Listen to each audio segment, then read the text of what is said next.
baabuurtu waa kuwa ugu caansan gaadiidka la adeegsado. haddii aad doonayso inaad ogaato kuwa ugu layaabka badan, daawo muuqaalkan oo aan kugu soo gudbin doono 10 baabuur ee ugu layaabka badan caalamka. 1. jaakuuska ugu orodka badan caalamka. 2 arday oo dhigata jaamacad ayaa waxa ay ku riyoon jireen oo ay hamigooda ahayd in ay sameeyaan jaakuuska ugu orodka badan caalamka. waxa ay iibsadeen baabuur lagu magacaabo Cadillac oo aad u liita, waxa ayna ku soo iibsadeen $800 oo kaliya. waxa ay ka bedeleen kuraasta iyo motorka, waa ay qurxiyeen qaabka gaariga, waxa ayna ka sameeyeen jaakuus gudaha ka ah dhalo. shayga la yaab kale ayaa ah sanduuqa dambe ee gaariga oo ah meesha ay ku diyaarsan yihiin dhammaan waxa uu baahnaa jaakuuskan socda. 2. gaariga diyaaradda ah. waa gaari isku bedelaya sikama gudahood diyaarad, oo micnuhu yahay in uu u duuli karo marka loo baahdo sida diyaaradda oo kale. waxa uuna ku shaqeeyaa gaarigan basiin, waxa uuna maraa laamiyada sida gawaarida caadiga ah. marka kalena waxaa loo adeegsadaa sida diyaarad oo kale oo garoon walba oo caalamka ah ka degi karta. gaarigan waxa uu ku shaqeeyaa tiknoolajiyad horumarsan iyo qalab loogu talagalay duulimaadyada. 3. BMW Gina. gaarigan waxa uu ka macno yahay horumarka ay gaartay tiknoolajiyadda horumarsan. kama samaysna qolofka gaarigan waxyaabo adag, balse waxa uu ka samaysan yahay waxyaabo khafiif ah oo loogu talagalay kaliya in ay biyaha ka celiyaan gudaha gaariga. matoorka gaarigan waa electric, mana ahan gaariga mid aad u sii badan oo lagu arki karo laamiyada.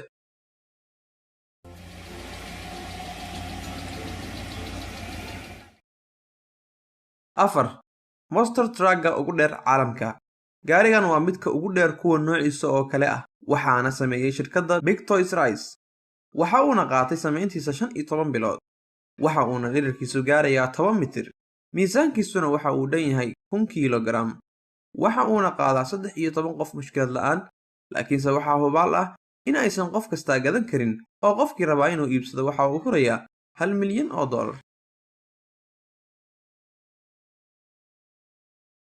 5. baabuurka lagu magacaabo Lego. gaarigan waxa uu u muuqdaa baabuur loogu talagalay ciyaar ama game, inkastoo uusan lahayn xawaaro dheereeya. waxaa xusid mudan in laga sameeyay nus milyan cadadka Lego ah. waxa ugu layaabka badan ayaa ah matoorka gaarigan oo ah mid ku shaqeeya hawo la cadaadiyey, waxa uuna gaarayaa xawaarihiisu 90 kiilomitir saacadii. 6. baabuurka alwaaxa ah. magaalo ku taala dalka Talyaaniga oo ka mid ah meelaha aadka u yar caalamka oo aan baabuurta lagu isticmaali karin, inta badanna ay tahay biyo magaalada, waxaana la isticmaalaa doomo. iyadoo ay jirto arrinkaas ayaa nin injineer ah oo dalkaas u dhashay uu ku maray markii ugu horreysay magaaladaasi gaari. waxa ayna ugu suurta gashay arrinkaasi in uu nooc ka mid ah faraariyadii hore naqshadooda uu samaystay isagoo alwaax ah oo aysan biyuhu gaarayn matoorka, sidaasna ugu dhex maray dhammaan magaalada daafaheeda. 7. limousinkii ugu dheeraa caalamka. dhererka gaarigan ayaa waxa uu gaarayaa 30 mitir. bilowgii gaarigan waxaa la isticmaalay qolofka gaariga lagu magacaabo Cadillac Eldorado. gaarigan oo qaadi kara 57 qofood. haddii uu dhererkiisa kaliya ku wareeriyey, ku darso in uu ku leeyahay gadaal jaakuus iyo in uu leeyahay qol fadhi iyo meel ay ku soo degto diyaarad helicopter ah.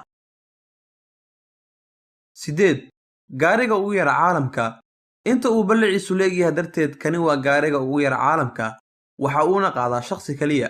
sidoo kale waxa uu leeyahay 3 lugood, mana laha geerka gadaal u noqoshada.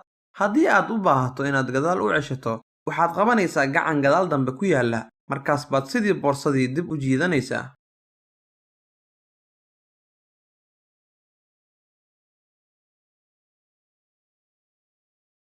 9. gaariga quusa. waa gaari ku shaqeeya koronto oo ku socon kara dhulka, sidoo kalena quusi kara. sidoo kale waxa uu ka feedan yahay kor oo sahlaysa in si fudud looga baxo xaaladaha khatarta ah. marka uu quusayo gaarigan waxaa lagama maarmaan ah inaad wadato qalabka loogu talagalay quusidda oo ku siinaya oksijiinka. baabuurkan qurxoon oo la yaab kale waxa uu joogaa qiimo dhan €2 milyan. 10. gaariga la dhaho Thrust SSC. gaarigan waa gaari isugu jira gaari iyo diyaarad dagaal, taas oo ka dhigaysa gaariga ugu orodka badan caalamka. waxa uuna awoodaa gaarigan in uu ku tago eber ilaa 100 2 sekin oo kaliya. waxa uuna yahay xawaarihiisu meesha ugu sarreysa 1228 kiilomitir saacadii. sidaasi waxa uu ku noqonayaa gaarigii ugu horreeyay caalamka ee ka dheereeya codka intaas ayaan kusoo gabagabeynayaa muuqaalkan maanta. Inta aan ku kulmin doono muuqaalkan muuqaalka xiga, nabadgelyo.